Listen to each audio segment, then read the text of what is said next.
The blue belt phase. Now the blue belt phase, this is a long time.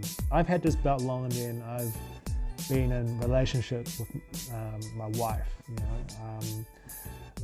This belt is probably 7 years old. I'd like to talk to you about the BlueBelt Blues. So what is the BlueBelt Blues? As Chewy would say it, it's more like a funk.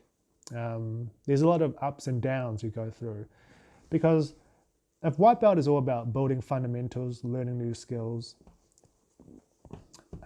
blue belt is like intermediate.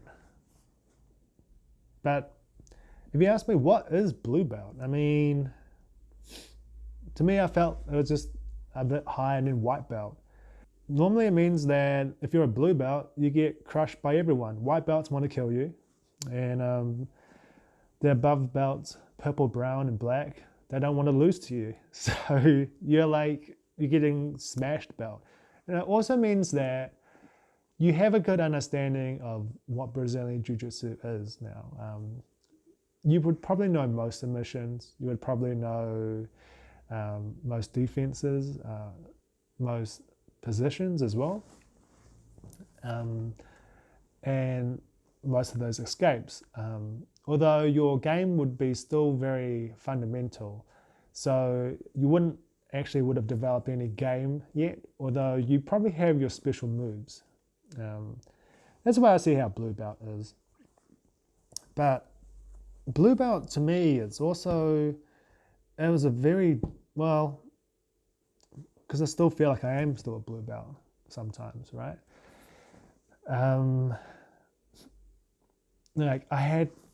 I think I was not progressing as fast as I thought I was. When I got the blue belt, the stripe came like 1 month later, and I was like, wow, I'm going to be a purple belt in a year. I just have to turn up. Whatever, this is going to be easy, but stuff changes, because by that time our gym had gotten more people. By now UFC and MMA, like, it is really well known now. This is like, it's mainstream now. Everyone's doing it. Everyone knows about it. And so we're getting a lot of young people coming in, a lot of young athletes, athletic, and they were doing it, and they were progressing ridiculously quick. That some guy was there for probably 3 years and already he was a purple belt.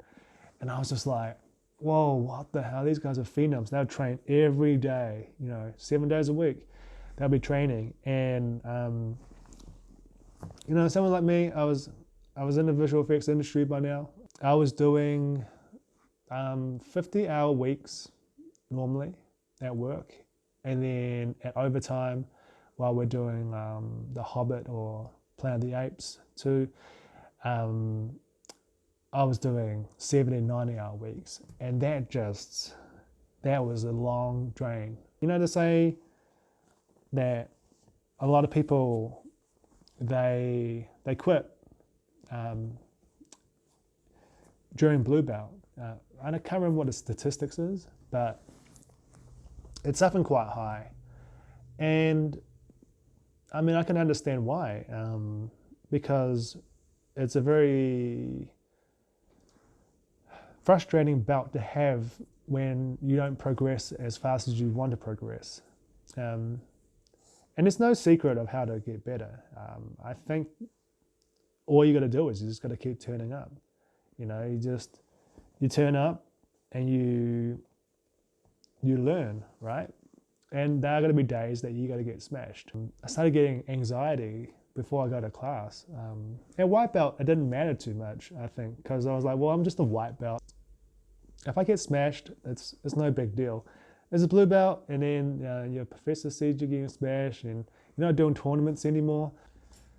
Work seems to take a hold of you. You want to focus on your job. And at the time, I was also had been let go of my job, and and when I got my job back, I didn't want to lose it again, so I had to concentrate on that. So yeah, my jiu-jitsu, even still now, it's still a bit up and down, up and down.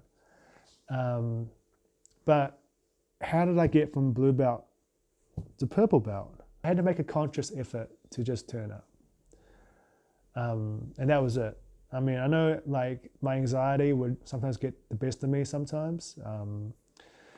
But if I can get myself through that door, and that was 90% of just getting over it. Because by the time you're there, you're not gonna leave straight away. You can't leave, right? You just do it. You warm up, you feel good, and you just accept the fact that, hey, look, yeah, you might be a blue belt and you might get tapped out by some big white belts. Even if you don't have any excuses, they could just get you on a good day or on your bad day, or they're just better than you. And that's fine because it's your journey. I think in blue belt, I was comparing myself a lot to other people. And as soon as I got my mindset over it, I finally understood what it was. I was like, okay, I'm just going to do jiu-jitsu and just keep on doing jiu-jitsu. So during my blue belt time, I also became a journalist for New Zealand Fighter. It's a New Zealand martial arts media company. At the time, it was run by Arash. He was a very friendly guy. He's really cool. And I think that kind of really kept me staying with martial arts as long as I have. It made it exciting. Like, this was between the time I had lost my job. I was just freelancing, writing for this company. I wasn't getting paid, but I was allowed to go to these shows for free. So I'd be able to sit in front seat and I'd watch these kickboxing fights. And at the time, I didn't really understand too much about kickboxing and Muay Thai. But I could understand enough, and I'd write these articles about it. I interviewed people like Dan Hooker and Eve Ting at the time before Eve Ting went to one championship. And I tried out other things. I tried out freestyle wrestling out in Tawa. That was out in a little shed out by rugby field, and that was really fun as well. Because I wanted to understand like why is wrestling so dominant? What makes wrestling? It's kind of like a cousin to Brazilian Jiu-Jitsu. One of the biggest highlights for me when I was writing for NewZealandFighter.co.nz was that I got to meet a lot of cool people, but I got to express myself and my thoughts about what martial arts was as well. And the show that I went to was King of the Ring, and that tournament till today is probably still the best martial art tournament in New Zealand. And a lot of those guys that fought in King of the Ring had ended up getting into the UFC. So it's a great feeder program, and it's probably the most grueling way of fighting in a competition. Is it a 4-man tournament or something? Was it an 8-man tournament? Anyway, they had to fight 3 fights in one night, and the winner gets $10,000. But they get so banged up along the way. I was covering Alexi Serapisos, his fight, when he won the tournament that year, and it was just ridiculous. Definitely one of my journalist highlights. And another one of my journalist highlights was probably I did stick fighting in Cebu in the Philippines. That was really fun. I don't know how. I'm not really interested in stick fighting, but Is this something that's traditional? And I remember Arash telling me that the articles that seemed to do the best on the website was the ones that weren't really too mainstream. It was one of the weirder ones, like Krav Maga. Apparently had a lot of traffic for that. And I was like, yeah, I mean, as fun as it is writing about tournaments or competitions, I mean, what are you really explaining? You're just talking about a fight that happened between these people. But going out there yourself and applying it yourself, learning about it, and then interviewing the people that teach it, I find that way more interesting. Which is why I documented that Thailand trip that I did back in 2019. I felt like it was something that was out of my comfort zone, and I just really wanted to experience.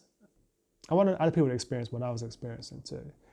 If you guys have seen Anthony Bourdain's Parts Unknown or something, or if you've seen The Human Weapon, or Fight Quest, like these guys would go around to different countries and learn their martial art for like a week, and then they'll try to fight someone. And I know, I just love that concept. I like how these guys, you learn so much with these guys. And I mean, that's kind of like what I wanted to do with the Muay Thai thing. And why I went to Shaolin and did Kung Fu for a week in the temples. I'll explain, that could be a story for another day. But that's also, those TV shows, Human Weapon and Fight Quest or whatever, that's what really got me into documenting martial arts and traveling.